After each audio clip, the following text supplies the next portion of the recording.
Assalamualaikum warahmatullahi wabarakatuh. Perkenalkan, nama saya Fitri Oktaviana dari kelas 10 IPA 5. Ingin menyampaikan pendapat saya atau kepemahaman saya tentang SKI ini. Saya akan membahas Perang Badar. Perang Badar. Bagi kaum muslimin, Ramadan tidak hanya memiliki arti bulan suci sementara. Di bulan tersebut, umat Islam diwajibkan untuk menahan diri dari rasa lapar, rasa haus, serta menahan emosi. Bulan Ramadan ini merupakan saat penting di mana Al-Quran diturunkan. Tidak hanya itu, bulan Ramadan juga menjadi pengingat bahwa pernah terjadi peperangan yang sangat dahsyat bagi umat Islam, yaitu Perang Badar.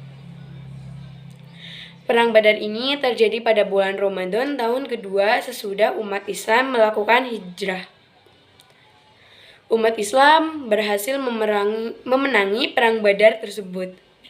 Dalam sejarah, Perang Badar merupakan kemenangan agung karena para pejuang Islam berhasil menentang kemusyrikan dan kebatilan dari kaum Quraisy. Perang Badar terjadi saat 17 Ramadan tahun kedua Hijriah pada pagi hari.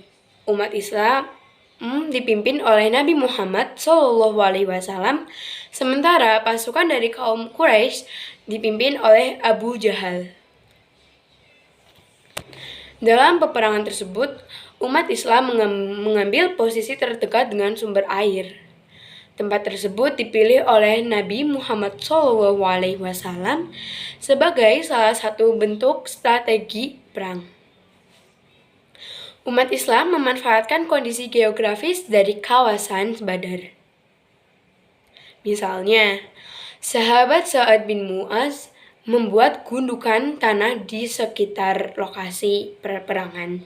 Hal itu bertujuan agar Nabi Muhammad SAW bisa mengawasi jalannya perang, serta memprediksi pola serangan yang tepat guna mengalahkan pasukan kaum Quraisy. Dalam Perang Badar tersebut, Nabi Muhammad SAW memimpin langsung penyerangan terhadap kaum Quraisy. Peperangan itu melibatkan 313 kaum muslim, 8 pedang, 6 baju perang, 70 ekor unta, serta 2 ekor kuda. Sementara pasukan dari kaum Quraisy mengerahkan pasukan 1.000 orang, 600 persenjataan lengkap, 700 unta, serta 300 kuda. Wah, banyak sekali ya. Meskipun kalah dalam jumlah pasukan, kaum muslim tetap bersemangat untuk berjihad di bulan Ramadan. Semangat perang itu berhasil menewaskan 3 pimpinan perang dari pasukan kaum Quraisy, yaitu Utbah, Syaibah, dan Walid bin Utbah. Di antara pasukan Quraisy yang menyerang umat Islam, terdapat kerabat Nabi Muhammad SAW dari kabilah Bani Hashim.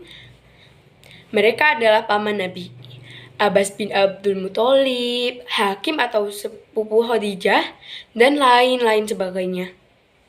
Sesungguhnya, pertempuran besar dalam Perang Badar itu di luar perkiraan umat muslim. Karena sejak awal Nabi Muhammad SAW telah merencanakan pengerahan pasukan muslim untuk peperangan biasa, bukan perang besar. Oleh sebab itu, pasukan umat Islam hanya berjumlah 313 orang saja. Saat melihat banyaknya tentara kaum kafir Quraisy beserta kelengkapan persenjataannya, zirah, tombak, pedang, dan alat tempur lainnya, Nabi Muhammad SAW sempat menangis.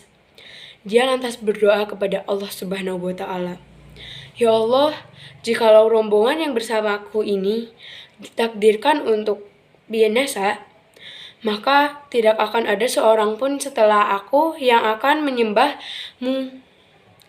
Semua orang yang beriman akan meninggalkan agama Islam." Dan sejati ini doa Rasulullah. Setelah berdoa, Nabi Muhammad SAW merancang strategi peperangan. Dia menjajarkan pasukan kaum muslim dalam formasi rapat. Dia juga memerintahkan agar sumur-sumur segera dikuasai untuk memutus pasokan air ke kaum kafir Quraisy. Selain itu, perang juga diawali dengan pertempuran jarak jauh.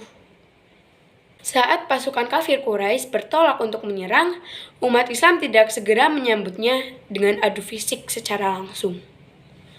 Mereka terlebih dahulu menembakkan anak-anak panah dari kejauhan. Kemudian, barulah mereka menghunus pedang dalam dan melakukan pertempuran. Dengan kecerdikan Nabi Muhammad dan kedisiplinan pasukannya, umat Islam berhasil membalikan keadaan yang membuat kehormatan dan kemuliaan Islam makin tegak di Jazirah. Seperti halnya yang dibahas pada buku Perang Badar karya Abdul Hamid Jaudah Al-Sahar. Pada akhirnya, Perang Badar dimenangkan oleh pasukan dari umat Islam. Kemenangan pada Perang Badar tersebut membuat posisi Islam di kawasan Madinah itu meningkat. Sementara kaum Quraisy yang kalah di Perang Badar harus menelan kekecewaannya. Mereka pun semakin berhasrat untuk membalas dendam dengan persiapan yang jauh dan lebih matang. Bagi umat Islam, Perang Badar adalah peristiwa yang sangat besar, apalagi terjadinya pada bulan suci Ramadan. Perang Badar menjadi pertempuran besar pertama umat Islam dalam melawan musuh. Pertolongan Allah lah sebab akibat kaum muslim berhasil menang, meskipun kalah jumlah.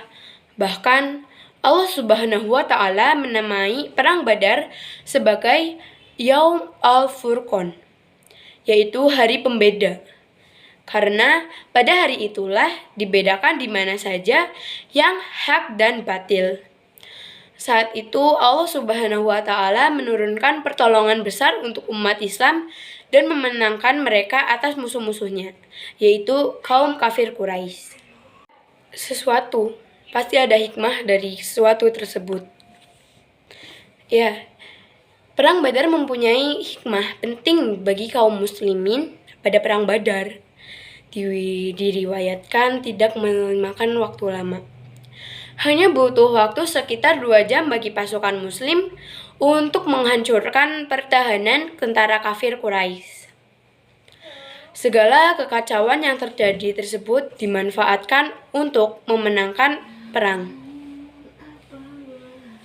Setelah Perang Badar usai, Nabi Muhammad SAW mengucapkan hal yang sangat penting dalam perjalanan pulang. Wahai kaumku, kita baru saja kembali dari jihad kecil atau Perang Badar dan menuju jihad besar, kata Nabi Muhammad SAW. Mendengar hal itu, para sahabat pun langsung terheran-heran, sebab Perang Badar yang sangat menentukan nasib kaum muslim hanya dianggap oleh Nabi Muhammad SAW sebagai jihad kecil. Para sahabat pun bertanya, apakah jihad yang lebih besar dari Perang Badar itu, wahai Rasulullah? Rasulullah pun menjawab, jihad melawan hawa nafsu. Menurut Rasulullah SAW, melawan segala hawa nafsu adalah hakikat dari jihad yang sebenarnya. Oleh karena itu, salah satu hikmah dari Perang Badar di bulan Ramadan ini adalah semangat berjihad melawan hawa nafsu. Meskipun demikian, saat terjadi Perang Badar, terdapat rukhsah atau keringanan bagi kaum muslim untuk melakukan puasa. Meskipun demikian, saat terjadi Perang Badar, terdapat rukhsah atau keringanan bagi kaum muslim untuk tidak melakukan puasa. Hal ini disampaikan oleh Abu Sa'id Al-Khudri. Kami berperang bersama Rasulullah SAW. Di antara kami ada yang berpuasa, namun ada pula yang berbuka. Orang yang berpuasa tidak mencela orang yang berbuka, dan sebaliknya. Orang yang berbuka tidak mencela orang yang berpuasa. Hadis riwayat Ibnu Mulakin. Itulah sebagian dari pemahaman saya tentang Perang Badar. Jika ada salah kata atau kesalahan kata, saya memohon maaf sebesar-besarnya dan mengucapkan terima kasih kepada semuanya yang telah mendengarkan saya. Assalamualaikum warahmatullahi wabarakatuh.